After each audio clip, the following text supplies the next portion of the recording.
Assalamualaikum warahmatullahi wabarakatuh. Nah, kembali lagi kepada saya, Arvin Padrianto. Nah, di sini saya akan mempresentasikan beberapa review mengenai analisis laporan keuangan.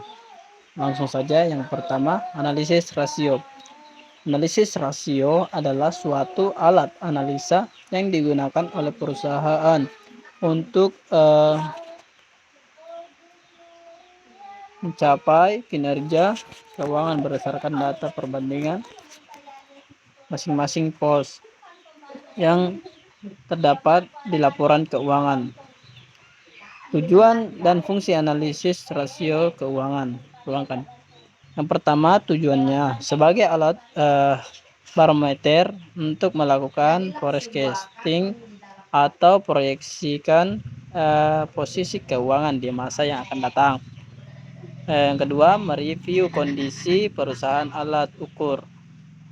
Kondisi perusahaan. Yang ketiga, sebagai alat ukur. Fungsi dari analisis rasio keuangan. Investor akan menggunakan rasio keuangan untuk melihat apakah perusahaan berjalan dengan baik atau tidak. Jenis-jenis analisis rasio keuangan, yaitu perbandingan internal. Tentunya perbandingan internal ini yang hanya yang ada di sekitaran dalam perusahaan tersebut.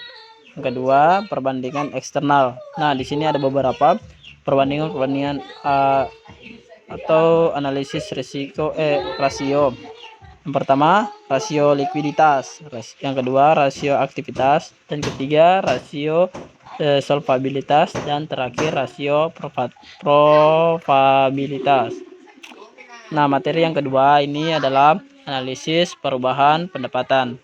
Analisis perubahan pendapatan akan mencakup studi tentang perubahan penjualan, perubahan laba kotor, dan perubahan laba bersih.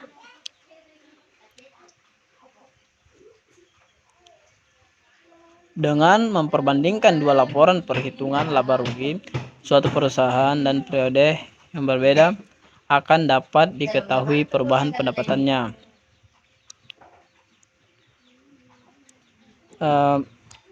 Faktor yang mempengaruhi laba bersih. Yang pertama, naik turunnya jumlah unit yang dijual dan harga jual per unit. Yang kedua, naik turunnya harga pokok penjualan. Yang ketiga, naik turunnya biaya usaha yang dipengaruhi oleh jumlah unit yang dijual. Keempat, naik turunnya pos penghasilan yang dipengaruhi variasi jumlah unit. Yang kelima, naik turunnya pajak perseorangan yang dipengaruhi laba.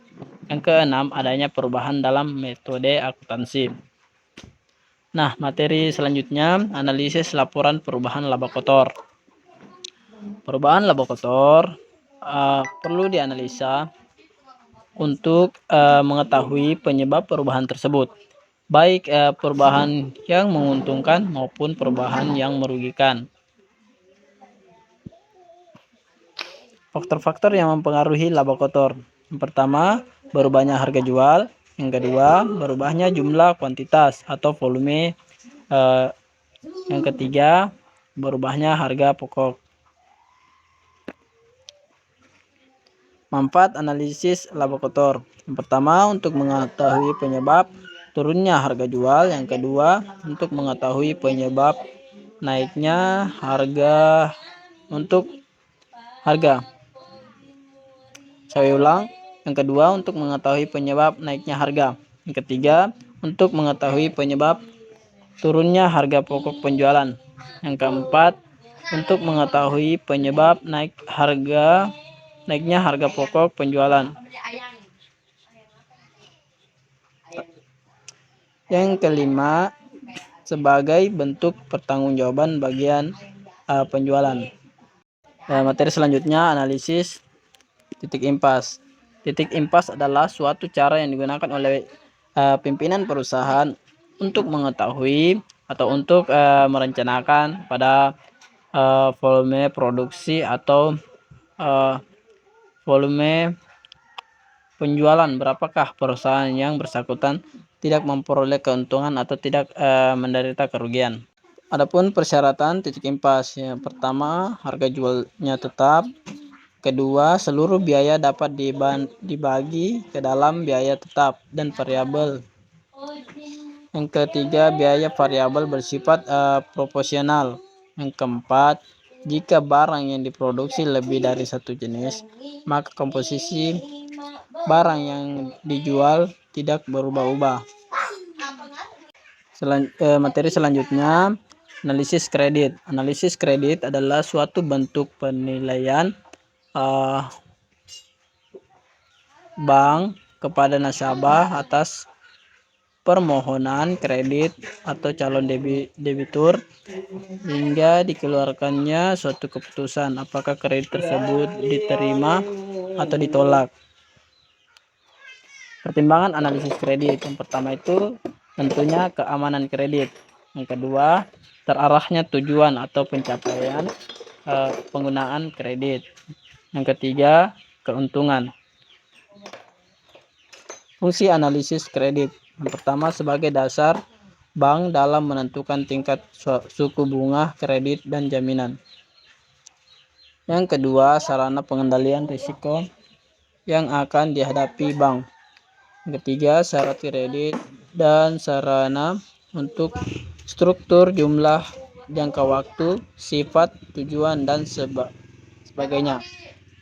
Yang keempat sebagai bahan pertimbangan pimpinan dalam pengendalian keputusan. Yang kelima sebagai evaluasi dan informasi. Materi selanjutnya, analisis kinerja keuangan. Analisis kinerja keuangan merupakan gambaran prestasi yang telah dicapai oleh manajemen dalam menjalankan fungsinya mengelola aset perusahaan setiap periode. Manfaat dari kinerja keuangan. Yang pertama, untuk mencapai prestasi yang dicapai organisasi. Yang kedua, untuk melihat kontribusi suatu bagian dalam pencapaian tujuan. Yang ketiga, sebagai dasar petunjuk strategi perusahaan. Yang keempat, memberi petunjuk dalam pengambilan keputusan. Yang kelima, sebagai penentu kebijakan penanaman modal. Nah, itulah tadi pemaparan review dari saya. Lebih dari kurangnya mohon dimaafkan. Wabillahi taufiq wal hidayah. Wassalamualaikum warahmatullahi wabarakatuh.